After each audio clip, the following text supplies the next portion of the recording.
Saudara, saya percaya hari ini saudara-saudara selalu diberi kesehatan, perlindungan, dan imani Mazmur 91 di dalam kehidupan saudara.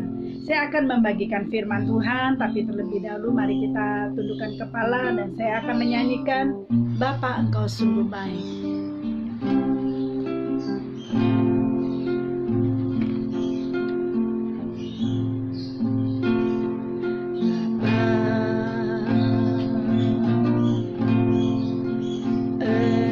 Sungguh baik, kasih-Mu berlimpah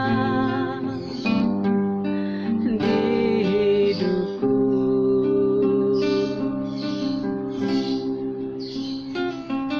Bapa, ku berterima kasih berkat-Mu hari ini yang Kau sediakan bagiku. Ku naikkan syukurku buat hari yang Kau beri, tak habis-habisnya kasih dan rahmat-Mu, selalu baru dan tak pernah terlambat pertolongan-Mu, besar setia-Mu di sepanjang hidupku. Bapa kami yang ada dalam surga, besar setia-Mu di sepanjang hidup kami. Sekalipun kami seringkali mengecewakan-Mu Tuhan, tetapi Engkau tidak pernah undur dari kami. Engkau tetap selalu ada menjaga dan melindungi kami di tengah pandemi sekarang ini. Tuhan, kami percaya, kami imani perlindungan-Mu selalu nyata dalam kehidupan kami. Bapa, sebentar hamba-Mu akan menyampaikan firman Tuhan. Tutup bungkus kami dengan kuasa darah Yesus dan biarlah Roh Kudus yang beracara, sehingga firman ini bisa memberi kekuatan bagi setiap orang yang mendengarkan channel YouTube kami ini, Tuhan. Terima kasih Bapa, terima kasih Tuhan Yesus, terima kasih Roh Kudus. Di dalam nama Tuhan Yesus Kristus, Allah Bapa kami yang hidup dan Roh Kudus. Amin. Hari ini saya akan membagikan firman Tuhan di Pengkhotbah 5 ayat 9 sampai 18. Saya akan bacakan. Suatu keuntungan bagi negara dalam keadaan demikian ialah kalau rajanya dihormati di daerah itu. Siapa mencintai uang tidak akan puas dengan uang, dan siapa mencintai kekayaan tidak akan puas dengan penghasilannya. Ini pun sia-sia. Dengan bertambahnya harta, bertambah pula orang-orang yang menghabiskannya, dan apakah keuntungan pemiliknya selain daripada melihatnya? Enak tidurnya orang yang bekerja, baik ia makan sedikit maupun banyak, tetapi kekenyangan orang kaya sekali-kali tidak akan membiarkan dia tidur. Ada kemalangan yang menyedihkan kulihat di bawah matahari, kekayaan yang disimpan oleh pemiliknya menjadi kecelakaannya sendiri, dan kekayaan itu binasa oleh kemalangan sehingga tidak ada suatu pun padanya untuk anaknya. Sebagaimana ia keluar dari kandungan ibunya, demikian juga ia akan pergi telanjang seperti ketika ia datang dan tak diperolehnya, dan jeripayanya suatu pun yang dapat dibawa dalam tangannya. Ini pun kemalangan yang menyedihkan. Sebagaimana ia datang, demikian pun ia akan pergi. Dan apakah keuntungan orang tadi yang telah berela-rela menjaring angin? Malah sepanjang umurnya ia berada dalam kegelapan dan kesedihan, mengalami banyak kesusahan, penderitaan dan kekesahan. Lihatlah, yang kuanggap baik dan tepat ialah kalau orang makan minum dan bersenang-senang dalam segala usaha yang dilakukan dengan jeripaya di bawah matahari selama hidup yang pendek yang dikaruniakan Allah kepada, sebab itulah bahagianya. Jadi saudara-saudara, di sini saya menyampaikan, menggambarkan tentang bagaimana kesuksesan seseorang di zaman sekarang cenderung diukur dengan kekayaan. Jadi Kalau orang dihormatin, dihargai, kalau dia punya harta kekayaan yang berlimpah. Sementara mereka yang tidak punya apa-apa tidak akan pernah dianggap. Itulah manusia sekarang ini. Padahal mereka tidak menyadari bahwa kekayaan yang mereka dapati itu adalah karena kemurahan Tuhan. Tuhan memberikan kepercayaan pada seseorang bukan untuk dinikmati sendiri, tetapi untuk menjadi berkat bagi banyak orang. Tetapi banyak orang yang sudah melupakan hal itu. Saat mereka dikuasai roh mamon, roh keuangannya begitu kuat di dalam dirinya, sehingga manakala mereka lebih mencintai keuangannya, mereka lebih mencintai uang daripada Tuhan Yesus, mereka akan lupa pada prinsip kehidupan yang sesungguhnya. Di sini saya bisa mencatat dari cerita firman Tuhan yang pengkhotbah Raja Salomo kasih tentang bagaimana orang yang hidup dengan harta yang berkelimpahan, tetapi bagaimana dia mendewakan uangnya di atas segala-galanya, hingga dia lupa bahwa apa yang Tuhan berikan bukan untuk dia pakai sendiri, tapi ada berkat-berkat pekerjaan Tuhan, ada berkat-berkat orang-orang yang perlu ditolong, dan belajar rendah hati. Tetapi banyak manusia menjadi sombong, menjadi gila hormat, hanya karena apa? Karena kedudukannya mereka. Tetapi di sini saya bisa mengambil pelajaran yang bisa kita lihat, yaitu satu, harta dan kekayaan walaupun perlu, tapi tidak pantas dijadikan sebagai hamba uang. Jadi saudara-saudara, harta memang kita perlu, kekayaan kita perlu, tetapi kita harus bijak-bijak dalam menggunakan, dan jangan menjadikan dewa bagi kita. Tapi banyak manusia sekarang ini begitu dikasih kekayaan, begitu dikasih harta berlimpah, mendewakan harta itu sendiri, mendewakan uangnya daripada dia mencintai Tuhan, sehingga dia berpikir, saya tidak perlu ke gereja, tuh harta saya banyak, buat apa saya cari Tuhan, harta saya tidak akan pernah habis. Itu yang pertama ya, harta dan kekayaan walaupun perlu, tapi tidak pantas dijadikan hamba. Janganlah kita seperti itu, tetapi kita tetap terus belajar apa yang Tuhan mau atas harta yang kita dapati. Belajar mengikuti apa yang Tuhan kehendaki. Kita ini adalah orang-orang pilihan Tuhan. Kita dikasih kepercayaan. Kalau kita kaya, itu berarti Tuhan kasih kepercayaan sama kita.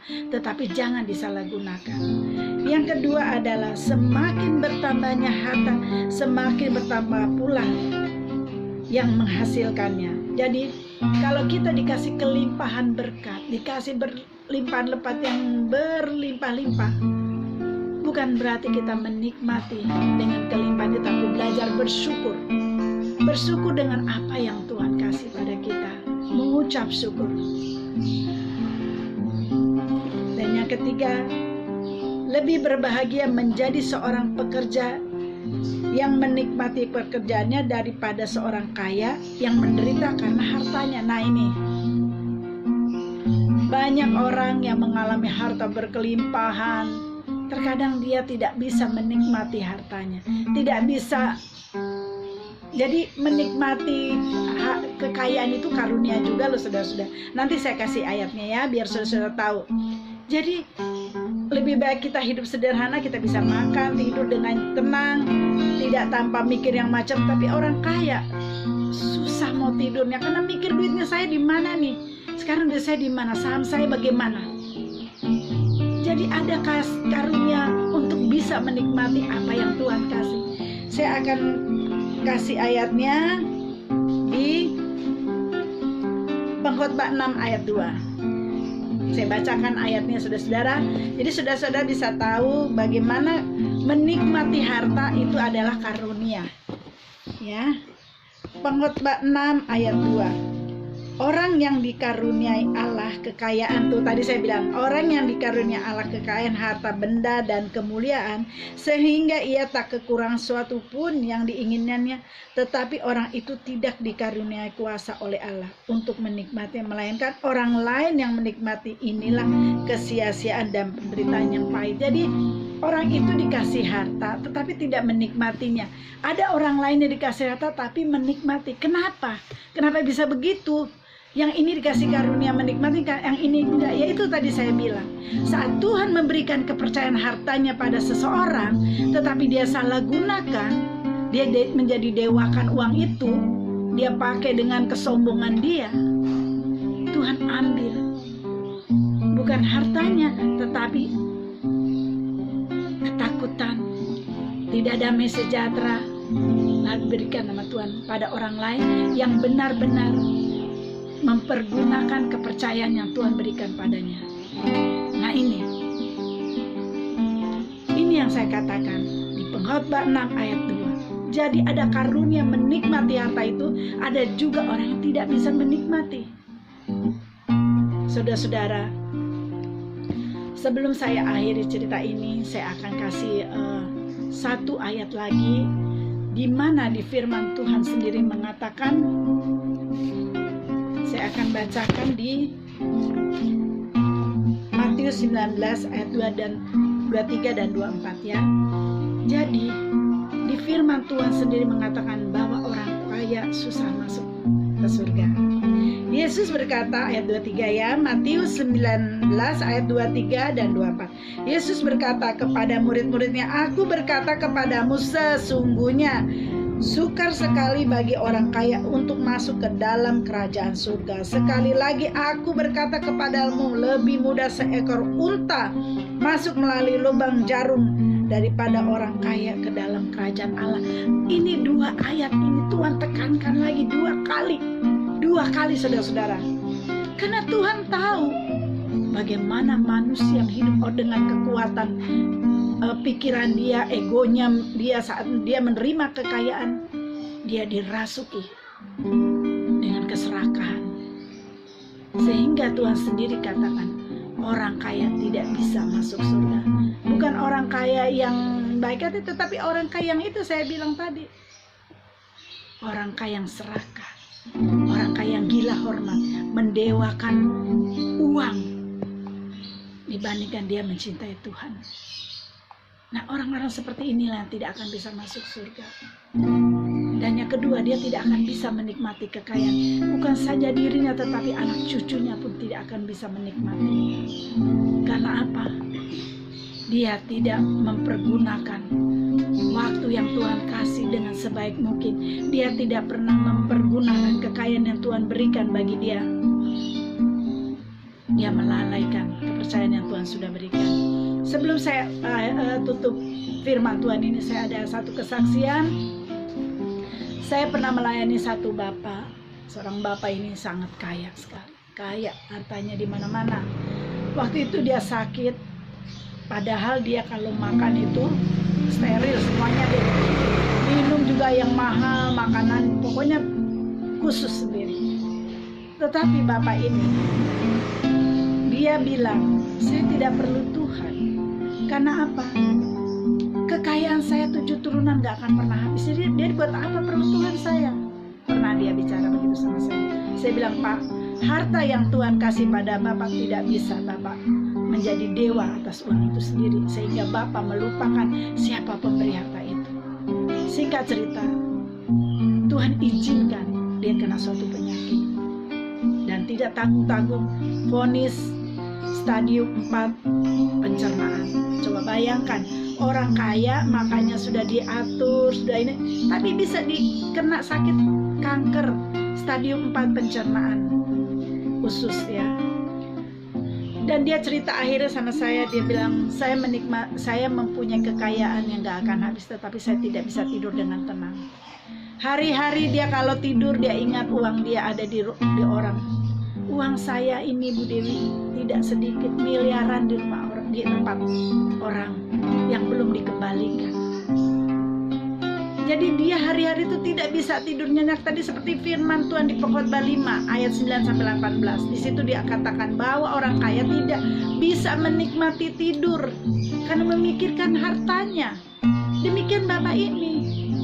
Lalu saya tanya, Bapak, kalau seandainya Tuhan Yesus datang dan mengambil Bapak, apa Bapak siap? Oh belum, saya belum siap. Kenapa? Saya masih mikirkan uang saya di orang miliaran. Belum lagi istri dan anak saya belum bertobat. Ini contoh nyata. Saya pernah melayani Bapak ini. Jadi karena roh mamon yang begitu kuat sehingga dia buta akan kasih Tuhan dalam hidupnya, sehingga dia tidak melihat bagaimana penyertaan Tuhan atas hidupnya. Karena kenapa saya bilang dulunya Bapak ini orang susah, bukan langsung kaya, tidak, dari orang susah sampai dia kaya. Karena roh mamon yang begitu kuat menguasai dirinya sehingga dia lupa semua yang dia terima itu karena dari Tuhan, karena kasih Tuhan padanya. Tapi apa yang terjadi? Dia melupakan Tuhan dan dia mendewakan, mentuhankan uangnya. Dan apa yang akhirnya Tuhan izinkan? Penyakit, hartanya bisa habis dengan dia berobat sana berobat sini, ke Singapura kemanapun, tapi nggak ada hasil. Saudara-saudara, mari kita hayati dari firman Tuhan ini di Pengkhotbah 5 ayat 9-18 serta Pengkhotbah 6. Kalau kita dikasih kepercayaan sama Tuhan, pergunakan sebaik mungkin untuk memberkati orang-orang di sekitar kita, untuk memberkati pekerjaan Tuhan. Ingat saudara-saudara, kalau kita diberikan berkat berkelimpahan, itu bukan milik saudara-saudara sendiri, tetapi ada bagian Tuhan yang harus kita berikan. Jangan sampai kekayaan, harta, uang menguasai hatimu menjadi jauh dari Tuhan. Jangan sampai karena uang engkau jadi sombong.